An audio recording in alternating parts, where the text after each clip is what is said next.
নমস্কার, আমি সঞ্জীব। আজ সকালে এসছি আঙুর গাছ বিষয়ে নিয়ে আলোচনা করার জন্য। আঙুর গাছ অনেকের বাড়িতেই ছাদে বাগানে এখন আমরা প্রায় ফলের সাথে আঙুর গাছ কিন্তু আমরা চাষ করছি, অর্থাৎ লাগাচ্ছি আমরা। এর অনেকের পুরনো হয়ে গেছে বা ফল ধরছে, বা অনেকের ফল ধরছে না, বা এই সময় এই মার্চ মাসের শেষের দিকে হয়ে গেল। এখন আমরা কি পরিচর্যা করলে, কিভাবে করলে তার আমরা আশানুরূপ গাছ বাড়াতে পারবো এবং ফলও পেতে পারি, সেই বিষয় নিয়েই আজকের আমার এই প্রতিবেদন। দেখুন পুঙ্খানুপুঙ্খানুভাবে, কেউ ভিডিও স্কিপ করবেন না। আঙুর গাছকে কিভাবে আমরা লালন পালন করছি, বা আঙুর গাছকে কিভাবে আমরা খাবার দিচ্ছি, কি খাবার দিচ্ছি যে অল্প সময়ের মধ্যে খুব দ্রুত হারে গাছটাকে বাড়তে পারে এবং বিস্তার করতে পারে আঙুর গাছ, সেই আঙুর গাছ সম্পর্কে আলোচনা করি। দেখুন, আঙুর গাছ আমার এখানে দুটো কালো আঙুর গাছ রয়েছে। এই দুটো কালো আঙুর গাছ দেখুন, গাছের চেহারাটা একটুখানি দেখুন, এত সুন্দর চেহারা তৈরি হয়ে গেছে। এই যে সুন্দর চেহারাটা অল্প দিনের মধ্যে, জাস্ট 15 থেকে 20 দিন, একদম গুনে গুনে ধরে 15 থেকে 20 দিনের মধ্যেই কিন্তু আঙুর গাছের এরকম একটা পরিবর্তন এসছে। এই পরিবর্তনটাকে কি করে হলো? কাটাই ছাঁটাই করতে হয়, এটা আমরা সবাই জানি। তবে কোন সময় করতে হয়, এটা ফেব্রুয়ারি মাসের লাস্ট উইকে আমার কাটাই ছাঁটাই করা হয়েছে। আর ফেব্রুয়ারি মাসের কাটাই ছাঁটাই করা হয়েছে। দেখুন, এখনও পর্যন্ত কিন্তু সম্পূর্ণ ডগা কিন্তু ছাড়েনি, ডাল কিন্তু বের হয়নি, সবে কিন্তু বের হচ্ছে। তার মধ্যে কিন্তু তার গতিটা দেখুন গাছের, এই যে গতিটার কথাই আমি কিন্তু বলছি, যে গাছের কত সুন্দর তার বাড়ার যে গ্রোথ, যে গতিটা, সেই গতিটাই হচ্ছে লক্ষণীয় বিষয়। কারণ এই গতিটা কেন এলো, তার কারণটা হচ্ছে একে একটা পর্যাপ্ত পরিমাণে খাবার কিন্তু গাছের দিতে হয়। কাটাই ছাঁটাই করার পর কি খাবার দিয়েছিলাম? আঙুর গাছে কিন্তু যতই আমরা জৈব খাবার দিই না কেন, রাসায়নিক খাবার কিন্তু বিশেষভাবে কিন্তু প্রয়োজন আছে। এই রাসায়নিক খাবার কি দেব, আর যার ফলে আঙুর গাছ এই 15 থেকে 20 দিনের মধ্যে একদম লকলকিয়ে উঠবে, লাউ গাছ বা ঝিঙে গাছের মতো বা করলা গাছের মতো তত্তরিয়ে বাড়তে শুরু করে দেয়। এই দেখুন তার চেহারাটা। প্রথম চারিধারে গোড়া ভালো করে যদি বেডে যদি থাকে বা মাটিতে যদি থাকে, তাহলে চারিধারে ভালো করে খুঁড়ে বের করে নিন, তার গোড়ার কিছুটা শিকড় বের করে নিন। 2-4টে কেটে যেতেই পারে, যাক, সেটা নিয়ে কোনো অসুবিধা কিচ্ছু নেই। তারপরে মাটি সরিয়ে দিয়ে ওখানে মেরে দিন। আপনার যে খাবারটা দেবেন সেটা হচ্ছে গোবর সার, অর্থাৎ পর্যাপ্ত পরিমাণে ভার্মি কম্পোস্ট। অর্থাৎ এইরকম একটা জায়গার ক্ষেত্রে 1 থেকে 2 কেজি ভার্মি কম্পোস্ট বা 2 কেজি গোবর সার, তার সাথে দেবেন 100 গ্রাম ফসফেট, 25 থেকে 50 গ্রাম আপনার পটাশ, এবং আর দেবেন ইউরিয়া 25 গ্রাম। এটা গেল আপনার রাসায়নিক খাবার, অর্থাৎ এনপিকের ব্যালেন্স তৈরি করা হলো। অর্থাৎ এনপিকের এই ব্যালেন্সটার সাথে সাথে আপনাকে দিতে হবে 25 গ্রাম হাড় গুঁড়ো, 25 গ্রাম শিং চাঁচা, 25 গ্রাম আপনার বাদাম খোল, এবং 20 গ্রাম সর্ষের খোল, এবং 10 গ্রাম নিম খোল। এইটার সম্পূর্ণ মিশিয়ে নিয়ে আপনার চারিধারে খুঁড়ে আপনাকে এইটাকে প্রয়োগ করতে হবে। যদি টবের ক্ষেত্রে হয়, যদি হয়, ধরুন এইরকম একটা 10 ইঞ্চি টবের ক্ষেত্রে যদি হয়, সেই ক্ষেত্রে কতটা দেবো? 10 ইঞ্চি টবের ক্ষেত্রে যদি হয়, সেই ক্ষেত্রে আপনার 1 চামচ নিম খোল, আপনার 3 চামচ থেকে 4 চামচ হাড় গুঁড়ো, আর শিং চাঁচা 4 সমপরিমাণ। তার সাথে নিয়ে নিন সর্ষের খোল 2 চামচ, বাদাম খোল 2 চামচ। তার সাথে আপনার ফসফেট দিয়ে দিন 25 গ্রাম, এবং পটাশ দিয়ে দিন আপনার 2 চামচ। আর সেই সাথে আপনার থাকছে ভার্মিকম্পোস্ট বা আপনার গোবর সার, সেইটাকে আপনাকে দিতে হবে প্রায় 500 থেকে 1 কেজি পরিমাণ।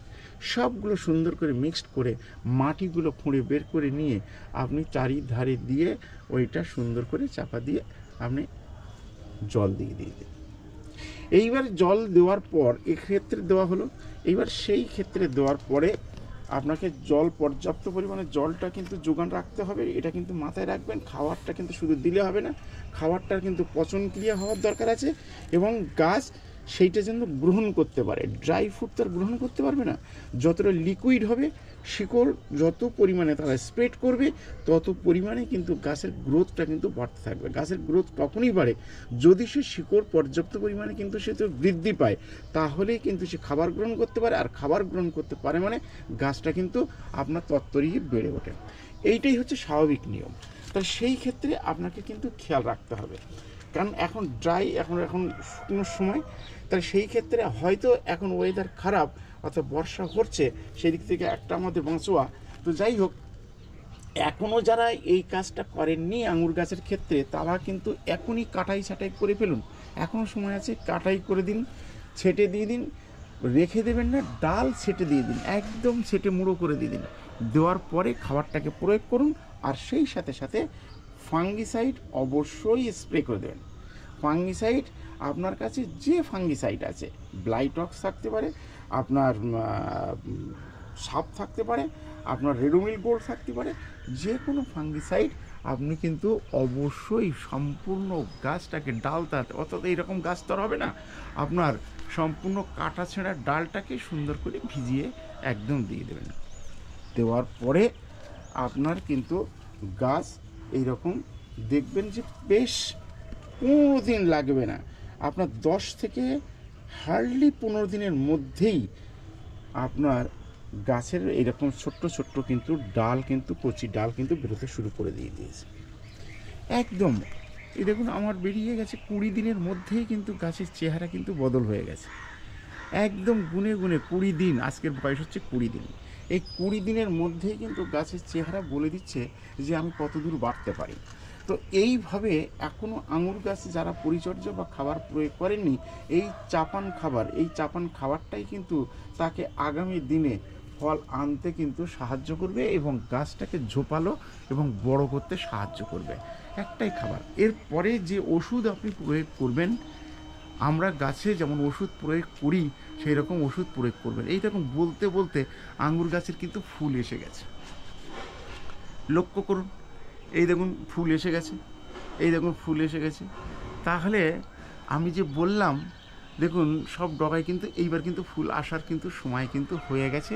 এটা কিন্তু আর বলার অপেক্ষা রাখছে না, সেটা কিন্তু আপনারা কিন্তু দেখতে পাচ্ছেন। এটা আমার কালো আঙুর, কালো লম্বা এবং কালো গোল দুটো আঙুর কিন্তু গাছ আমি এখানে লাগিয়েছি। তাহলে এবার হলে তো আপনারা অবশ্যই দেখতে পাবেন, দেখাবই। তো ফুল যখন এসে গেছে আর ফল আশা করি ধরবে, এটা নিশ্চিত আমি একদম। তো সেই জায়গায় দাঁড়িয়ে এই জায়গাগুলোকে রক্ষা করতে গেলে, এইবার দেখুন এই যে ফুল এসছে, এই যে ফুল আসলেই কিন্তু আপনাকে যে ফাঙ্গিসাইডটাকে স্প্রে করতে বললাম, এই ফাঙ্গিসাইড কিন্তু অবশ্যই আপনাকে কিন্তু স্প্রে করতে হবে। এই ফাঙ্গিসাইড যদি স্প্রে না করেন, তাহলে এই যে ফুলগুলো আসছে গাছে, সেই ফুলের ক্ষেত্রে কিন্তু আপনার কিন্তু ফাঙ্গাস লাগতে পারে, কালো হয়ে যেতে পারে, নষ্ট হয়ে যেতে পারে। কারণ এখন এই ঘন ঘন বর্ষা হচ্ছে, এবং গাছের ক্ষেত্রে কিন্তু যেমন ভালো তেমন কিন্তু খারাপও কিন্তু একটা দিক কিন্তু রয়ে গেছে। কারণ ওয়েদারটা এই সময় কিন্তু থাকার কথা নয় এরকম, কিন্তু সেই জায়গায় কিন্তু আবার শীতের মতো আবার ঠান্ডা পড়তে শুরু করে দিয়েছে, লেপ কাঁথা আমরা সবাই বের করতে শুরু করে দিয়েছি। অতএব সেই জায়গায় দাঁড়িয়ে গাছের ক্ষেত্রেও কিন্তু আপনাকে সেই হিসাবে কিন্তু পরিচর্যাটা কিন্তু করতে হবে। তাহলে আঙুর গাছে পর্যাপ্ত ফল নিতে গেলে এদিকে কিন্তু খেয়াল রাখতে হবে।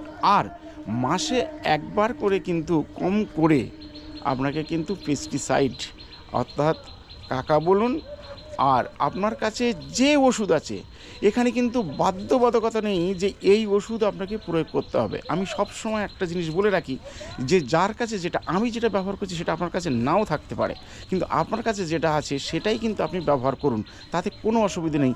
একটা ওষুধ ডোজ মেনটেন করে আপনি গাছে প্রয়োগ করবেন, গাছ কিন্তু আপনার সেটা কিন্তু সায় দেবে, অর্থাৎ গাছ কিন্তু সেটাকে মেনে নেবে। আমার কাছে আমি যেটা প্রয়োগ করছি মানে সেটাই আপনাকে করতে হবে, আর সেইটাই জন্যে মার্কেটে ঘুরে বেড়াবেন, এটা কিন্তু কোনো কথা নয়। তো যাই হোক, আপনার কাছে যে পেস্টিসাইড আছে সেই পেস্টিসাইড আপনি বের করুন। কাকা থাকলে কাকা করুন, আপনার ওস্তাদ থাকলে ওস্তাদ করুন, কিন্তু হ্যাঁ ডোজটাকে মেনটেন করুন, ডোজটাকে দেখে নেবেন। সেই অনুযায়ী কিন্তু হয়তো 1 ফোঁটা 2 ফোঁটা কম হতে পারে, কিন্তু 1-2 ফোঁটা বেশি দেবেন না, এই জায়গাটাকে খেয়াল করবেন। তাহলে কিন্তু গাছ কিন্তু সুন্দরভাবেই কিন্তু আপনার এরকম থাকবে, ঝোপালো হবে। যাই হোক, আঙুর গাছের ক্ষেত্রে বললাম অল্প সময়ের মধ্য থেকেই আপনাকে এই ছোট্ট ভিডিওর মধ্য থেকেই কিন্তু একটা জিনিস জানিয়ে দিলাম যে আঙুর গাছ এখনও পর্যন্ত হয়তো অনেকে পুরনো ডাল রয়েছে কাটেননি, নতুন ডাল আসছে, কেটে দিন নিশ্চিন্তে, নির্ভাবনায় এক্ষুনি কেটে দিন। দেখুন এই সুন্দর সুন্দর ফল, এই নতুন ডগ না এলে আপনার গোড়ার থেকে কিন্তু ফলগুলো কিন্তু আসবে না। তাই আপনাকে কিন্তু এই কাজটাকে কিন্তু করতে হবে। হয়তো আগামী দিনে আরও ফল আসবে, সেটা কিন্তু দেখাতে পারবো, গাছের চেহারা বলে দিচ্ছে। তো সেই অনুযায়ী আপনারা কিন্তু কাজটাকে করে ফেলুন। আর বিশেষ কিচ্ছু বলার নেই। এইভাবেই যারা পরিচর্যা করতে পারবেন, যত্ন করতে পারবেন, আঙুর কিন্তু আপনার বাগানে ঝুলবে, এটা কেউ রক্ষা করতে পারবে না। সেই জায়গায় খেয়াল রাখুন। আর গুটি দাঁড়িয়ে গেলে, ফোটার আগে, ফুল ফোটার আগে বা গুঁড়ি ছোটো ছোটো যেই আসবে, ফাঙ্গিসাইড এবং সেই সাথে আপনার কিন্তু পেস্টিসাইড অবশ্যই প্রয়োগ করবেন। এটা যেমন করা হয়ে গেল, সেই সাথে সাথে গাছে কিন্তু আপনার খাবার কিন্তু দিতে হবে। যে খাবার মাইক্রোনিউট্রিয়েন্টস, যে খাবার জাতীয় খাবার আমরা ব্যবহার করি, এনপিকে ব্যালেন্স আমরা ব্যবহার করি, বা আপনার বায়োমেজাইম বা ভিটামিন জাতীয় যে খাবারগুলো ব্যবহার করি, যেমন অন্য গাছে প্রয়োগ করছেন, এই গাছে কিন্তু অবশ্যই প্রয়োগ করবেন। আমি মেনশন করে দিচ্ছি না যে এইটা প্রয়োগ করুন, এর আগেও করেছি, এখনও বলছি, যার কাছে যে ভিটামিন, যার কাছে যে খাবার আছে, সেই খাবারটাকে ডোজ মেনটেন করে প্রয়োগ করুন। গাছ অবশ্যই কথা বলবে, ফল অবশ্যই দেবে,